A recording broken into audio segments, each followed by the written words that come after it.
حضرت ابراہیم مہمان نواز بڑے تھے، سخی بڑے تھے۔ حضرت ابراہیم علیہ السلام کے بارے میں نبی پاک صلی اللہ تعالیٰ علیہ وسلم نے فرمایا سب سے پہلے جس بندے نے کسی کی مہمان نوازی کی تھی نا وہ حضرت ابراہیم علیہ السلام ہے۔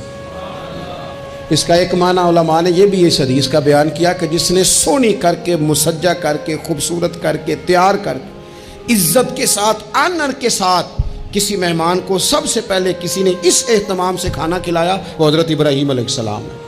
زبردست مہمان نواز تھے، زبردست۔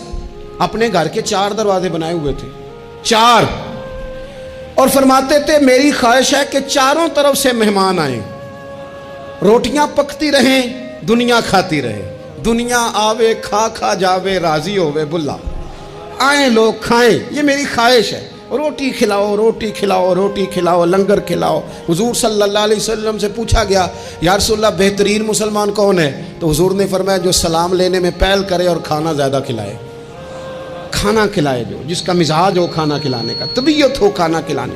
حضرت ابراہیم علیہ السلام اتنی مہمان نوازی کرتے کہ نبی پاک صلی اللہ علیہ وسلم نے فرمایا یہ ترغیب و ترہیب میں موجود ہے۔ حضور علیہ السلام نے فرمایا کہ اللہ تعالیٰ نے حضرت ابراہیم علیہ السلام سے ایک دفعہ فرمایا ابراہیم یہ جو آپ کو اپنا خلیل بنایا ہے نا یہ اس لیے بنایا ہے کہ آپ کے دل مخلوق کے حق میں بڑے نرم ہیں، آپ مہمان نوازی بڑی کرتے ہیں، اور کبھی کبھی مشکل حالات ہوتے ہیں نا، ٹف حالات، ان میں بھی مہمان نوازی کرتے، ان میں بھی پانی پلاتے، کھانا کھلاتے، لوگوں کو اس دور کی ضروریات کے مطابق لوگوں کو دیکھتے۔ ہمارے نا پورا باب ہے حدیث پاک میں، بخاری مسلم میں، کہ بندہ ہمیشہ دل کا غنی ہوتا ہے۔ دلوں میں کبھی گنجائش بن جائے نا دلوں میں تو جیبوں میں بھی اللہ بنا ہی دیتا ہے۔ اپنے دلوں میں گنجائش بنائیں لوگوں کے لیے، اپنی طبیعتوں میں گنجائش، ہماری طبیعتوں میں گنجائش نہیں ہوتی۔ اللہ تعالیٰ بعض بندوں کو نواز دیتا ہے، انہیں چاہیے کہ وہ گنجائش رکھیں، کشادہ کریں اپنے دل کو، سینے کو۔ حضرت ابراہیم علیہ السلام نے نا ایک دفعہ قحط ہو گیا تھا، تو مہمان تو اب آئے بیٹھے تھے، بلکہ ان دنوں میں مہمان زیادہ بڑھ جاتے ہیں، کئی دفعہ زیادہ لوگ آ جاتے ہیں۔ اب وہ قحط کا زمانہ تھا، بہت ساری جگہوں پہ فصل ہی نہیں تھی، اناج ہی نہیں تھا، تو مہمان زیادہ ہو گئے۔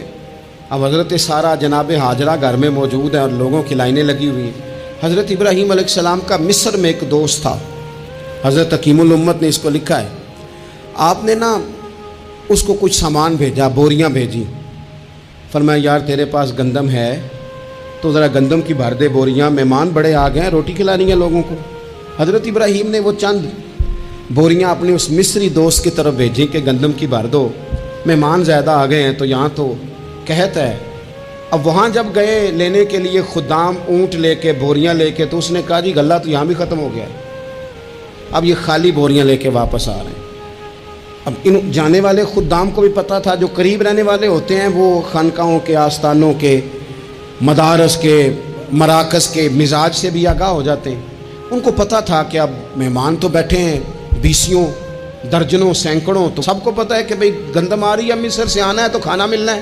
اب بوریاں جب خالی آئیں گی تو بڑا مسئلہ بن جائے گا، ان کے تو دل کمزور پڑ جائیں گے۔ انہوں نے کہا کہ تسلی دیتے ہیں، ان کو تسلی دیتے ہیں۔ رستے میں نا کچھ ریت بوریوں میں بھر لی تاکہ فوری طور پہ دیکھنے والے پریشان نہ ہوں، ریت بھر کے لے جاتے ہیں اور پھر جا کے آرام سے رکھ دیں گے۔ پھر حضرت ابراہیم سے گزارش کریں گے غلہ نہیں ملا، وہ ایک خوبصورت سا آواز کریں گے، لوگوں کو دلوں کو تسلی ہو جائے گی اور پھر اگلا بندوبست کر لیں۔ اب وہ بوریاں ساری کی ساری ریت سے بھری رکھی۔ حضرت مفتی احمد یار خان صاحب رحمۃ اللہ علیہ نے لکھا ہے کہ وہ بوریاں لا کے جب لوگوں نے آتے دیکھی بوریاں تو طبیعتیں لوگوں کی، کئی دنوں کا کھانا نہیں کھایا تھا، حشاش بشاش ہو گئیں، بچے، بوڑھے، بیمار، سبھی کے دل تسلی میں آ گئے کہ آج کھانا ملے گا۔ بوریاں ایک کونے میں رکھ دیں۔ حضرت ابراہیم آرام فرماتے کہیں یا کسی ذکر و فکر کی مصروفیت میں مشغول تھے، ظاہراً انہیں بتایا نہ گیا۔ اب وہ جہاں گندم رکھی جاتی تھی وہاں جا کے وہ ریت کی بوریاں رکھ دیں۔ وہ خدام وہاں سے ہٹ گئے چونکہ وہ گھر کا حصہ تھا۔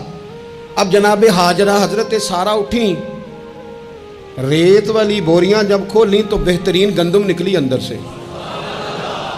اللہ تعالیٰ جب رزق دیتا ہے تو پھر بغیر، اور واللہ خیر الرازقین، بہترین رزق دینے والا اللہ ہے، سب سے بہتر رزق دینے والا۔